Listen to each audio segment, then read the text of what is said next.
라이드 앤 딜라이트 말씀 묵상의 시간입니다. 사랑하는 주님, 오늘도 새날을 열어주시니 감사합니다. 우리의 죄를 대신하여 십자가의 모진 고통과 수치를 온몸으로 견뎌내신 예수님의 사랑을 이 시간 깊이 묵상합니다. 주님을 내 삶의 참된 왕으로 모시게 하시고 내 뜻대로 되지 않는 고난 속에서도 하나님의 선하신 주권을 신뢰하게 하옵소서.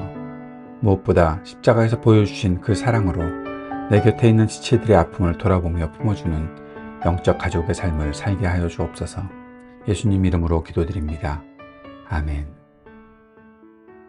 오늘은 요한복음 19장 17절에서 27절까지 말씀을 함께 읽고 묵상하겠습니다. 요한복음 19장 17절에서 27절까지 말씀입니다. 예수께서 십자가를 지시고 해골이라 하는 데로 가셨다.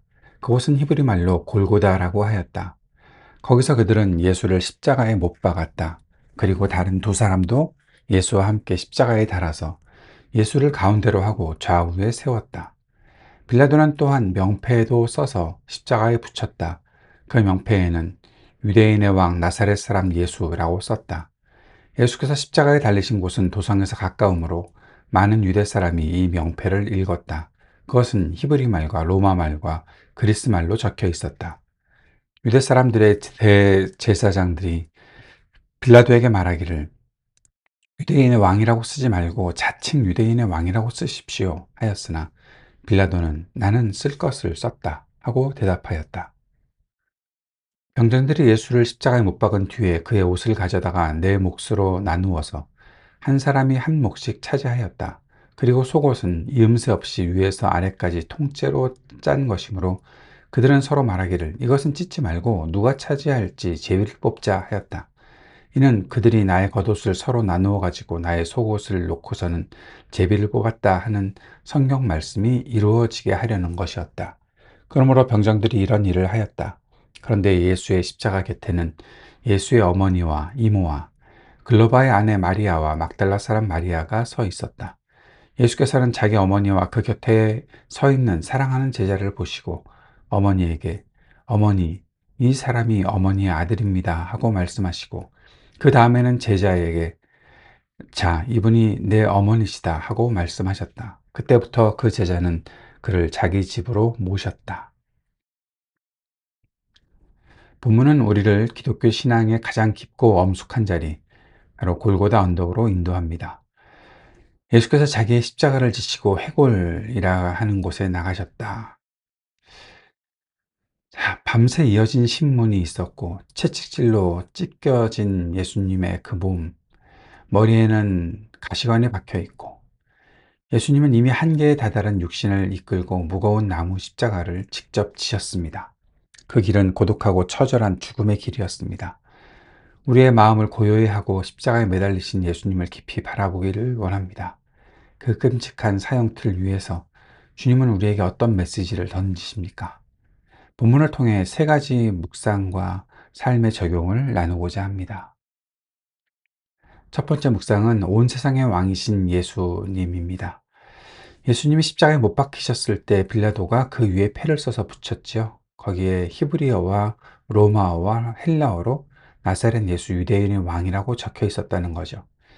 대제사장들이 반발했습니다. 그런데 빌라도는 내가 쓸 것을 썼다라고 하면서 거절합니다. 빌라도는 조롱하기 위해 이 패를 붙였을지도 모릅니다. 하지만 하나님은 이 이방 총독의 손을 빌려서 예수님이 누구신지를 온 세상의 언어로 선포하게 하셨던 것입니다. 가장 무력해 보이는 그 순간, 십자가 위에서 피를 흘리시는 그분이 바로 온 우주의 참된 왕이심을 만천하에 드러내신 것입니다. 세상의 왕들은 군림하고 힘으로 짓누르지만 우리의 왕 예수님은 자신을 내어주고 희생함으로써 우리를 다스리십니다. 우리는 예수님을 나의 왕으로 모시고 있는지 한번 질문해 봅니다. 혹시 내가 원하는 것을 이루어주는 능력 있는 조력자 정도로만 여기고 있지는 않습니까? 내 뜻대로 풀리지 않는 억울한 상황, 실패의 자리에서도 예수님은 여전히 나의 왕이십니다. 우리가 겪는 크고 작은 결정의 순간에 왕이신 주님, 이 상황에서 제가 어떻게 하기를 원하십니까? 하고 묻는 순종의 훈련이 필요합니다. 두 번째 묵상은 다 빼앗긴 자리에서 완성된 말씀입니다. 예수님이 십자가에 달리시자 로마 군인들은 예수님의 겉옷을 네 깃으로 나누고 속옷은 제비를 뽑아 나누었죠. 십자가형이 단순히 생명만 앗아가는 것이 아니라는 것을 보게 됩니다. 죄수의 마지막 남은 옷 한 벌까지 다 벗겨내어 수치심의 밑바닥까지 떨어뜨리는 형벌이 바로 이 십자가형이었습니다. 그러나 요한은 이 참혹한 장면 속에서 놀라운 영적 진리를 발견하는 거죠. 이것이 바로 시편 22편 18절에 내 겉옷을 나누며 속옷을 제비 뽑나이다 라는 구약의 예언이 성취되는 순간이었음을 요한이 증언한 것입니다. 군인들의 탐욕스럽고 우연으로 보이는 행동 이면에 하나님의 철저한 주권과 말씀의 성취가 흐르고 있었다는 것입니다.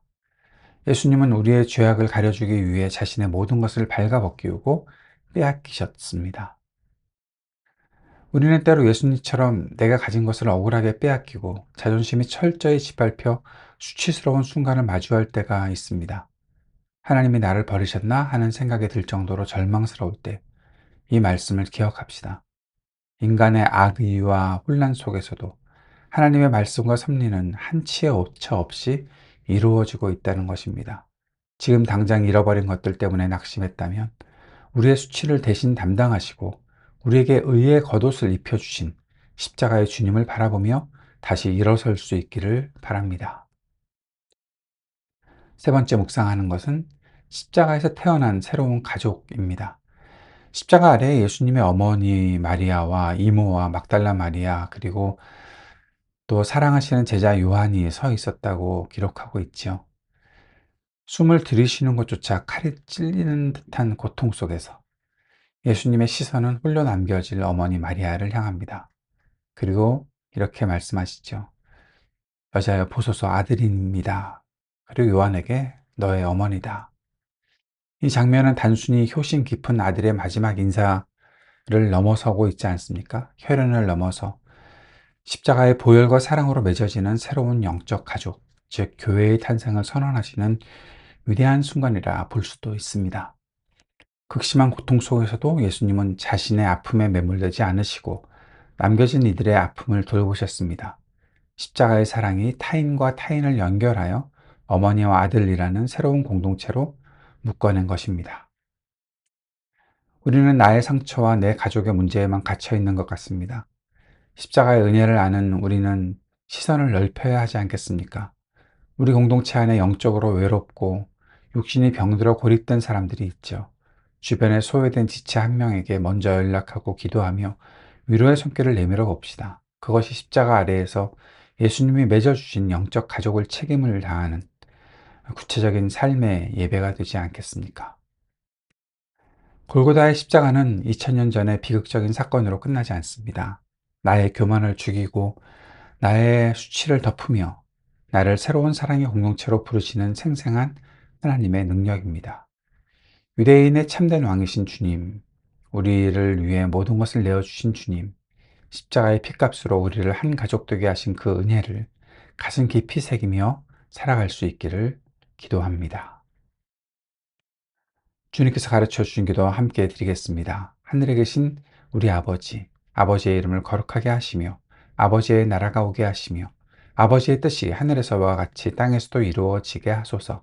오늘 우리에게 일용할 양식을 주시고 우리가 우리에게 잘못한 사람을 용서하여 준 것 같이 우리 죄를 용서하여 주시고 우리를 시험에 빠지지 않게 하시고 악에서 구하소서. 나라와 권능과 영광이 영원히 아버지의 것입니다.